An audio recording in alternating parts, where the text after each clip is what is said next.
নারায়ে তাকবীর, নারায়ে তাকবীর।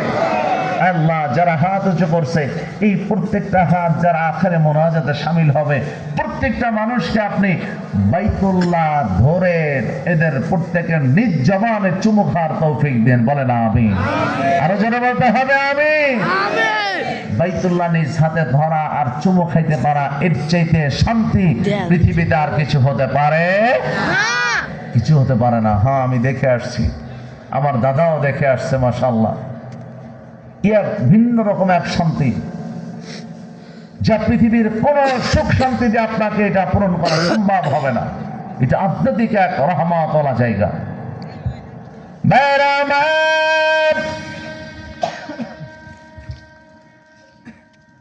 আমার যে একটু দিলটা লাগানোর যুবক,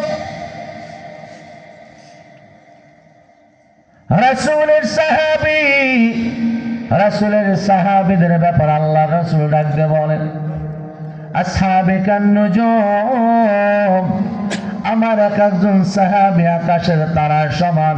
তোমরা যাকে অনুসরণ করবা হিদায়াত প্রাপ্ত হয়ে যাবা।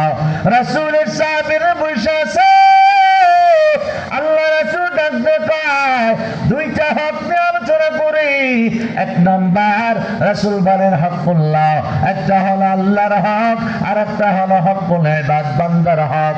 রাসূল ডাকতে বলে, আমার সাহাবীরা, আল্লাহ তাআলা যদি চায়, আল্লাহ তাআলার হক আল্লাহ তাআলা চাইলে মাফ করে দিতে পারে, তবে বান্দার হক এটা আল্লাহ তাআলা মাফ করবেন না। আল্লাহ চাইলেও এটা মাফ করতে পারবে না। আল্লাহ তাআলা বলেন, আমি চাইলেও এটা মাফ করতে পারবো না। কেন কেন কেন? কারণ এটা আমি আল্লাহর নিজাম না। বান্দার হক এটা বান্দা যদি মাফ না করে, এটা আল্লাহ তাআলা ক্ষমা করবেন না। হে মুসলমান ইমানদার, আল্লাহ রাসূল যখন হকের ব্যাপারে বর্ণনা করতেছেন, রাসূল বলেন, কেউ কারো কাছে দেনা পাওনা থাকলে ক্ষমা চায় নাও। একজন সাহাবী হাত উঁচু করছে, ডাকতে কয়, নবী আমার, আপনি আমার কাছে কিছুটা ঋণী আছেন। রাসূল ডাকতে বলে, বলো কোন দিকে ঋণী আছি, কোন জায়গায় ঋণ আছি বলো। এই সাহাবী দাঁড়ায় কই, নবী আমার, আপনি কিছুদিন আগে আমার গায়ের মধ্যে লাঠি দিয়ে ছোট্ট একটা পিটান দিয়েছিলেন, ছোট্ট একটা খোসা দিয়েছিলেন। ও রাসূল বলেন, এই খোসাটা বা লাঠির পিটাটা, আঘাতটা যদি আমি ক্ষমা না করি, রাসূল বলেন এটা কি ক্ষমা হবে? আল্লাহ রাসূল ডাকতে কই, সাহাবী, তুমি যদি ক্ষমা না করো, এটা ক্ষমা হবে না। এরে নবীর উম্মতের দল, আল্লাহ রাসূলের এই সাহাবী রাসূলের কাছে যখন এই কথাটা বললেন, এই আপনাদেরকে বোঝানোর জন্য বলছি, আপনারা যেভাবে বসে আছেন, রাসূল শুধুমাত্র গম্ভীর ছিল এমনটা না, আবার রাসূল একদম সব সময় হাসি খুশি ছিল এমনটা না। যখন যেমন দরকার তখন রাসূল তেমন ছিলেন। সাহাবীদেরকে নিয়ে বসিয়া আল্লাহ রাসূল হাতের মধ্যে লাঠি নিয়ে কখনো কখনো কোন সাহাবের মধ্যে মজা করে করে ছোট ছোট লাঠি দিয়ে মৃদু মৃদু আঘাত করতেন। হে মুসলমান ইমানদার, যদি কারো পিঠের উপরে রাসূলের লাঠির আঘাত পড়ে, আল্লাহ তাআলার পক্ষ থেকে জান্নাত ওয়াজিব হয়ে যায়, জাহান্নাম হারাম হয়ে যায়। আওয়াজ দিয়ে বলতে হবে ঠিক কি না? রাসূল এমন লাঠি দিয়ে আঘাত দিয়েছে, কিন্তু সাহাবী দাঁড়ায় কই, রাসূল আপনি তো আমাকে আঘাত করেছেন, আমি ক্ষমা করি নাই, কি করব বলেন?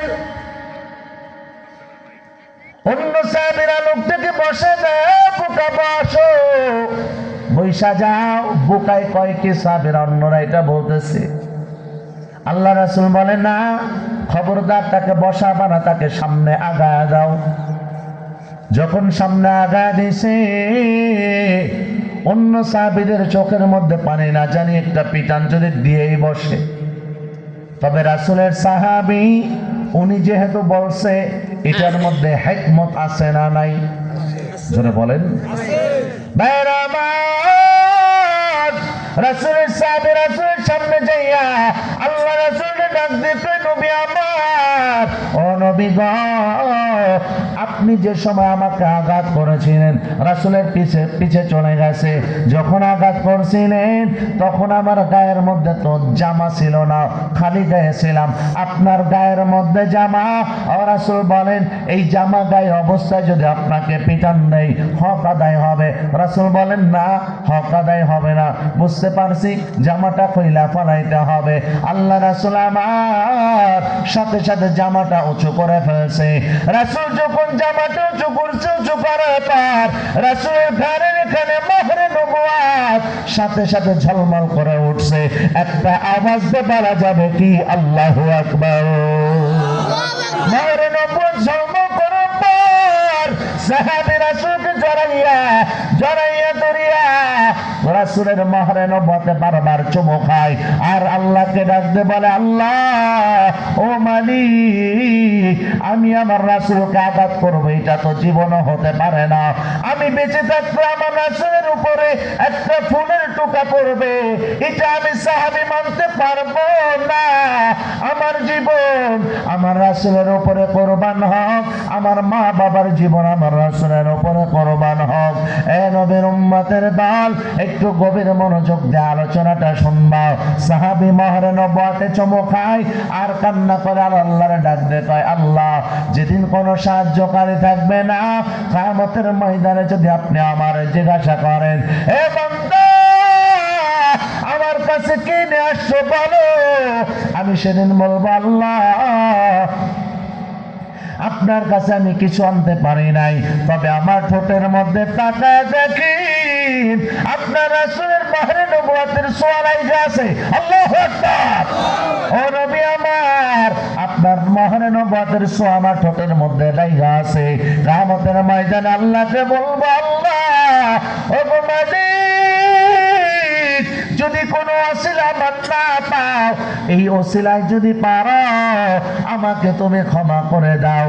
এ মুসলমান বলেন, আল্লাহ তাআলা এই বান্দাকে রাসূলের ওসিলা যদি পেশ করে, আল্লাহ তাআলা তাকে মাফ করবে কি করবে না? জোরে বলেন।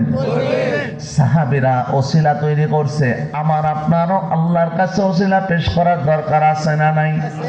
জোরে বলেন। ভাইরা আমার, আল্লাহর কাছে ওসিলা পেশ করবেন। সাউদা বিনতে জামা বালক বালিকা মাদ্রাসায় অমুক রাতে বয়ান শুনেছি, এটা একমাত্র আপনার জন্য ছিল, অন্য কোনো কারণে ছিল না।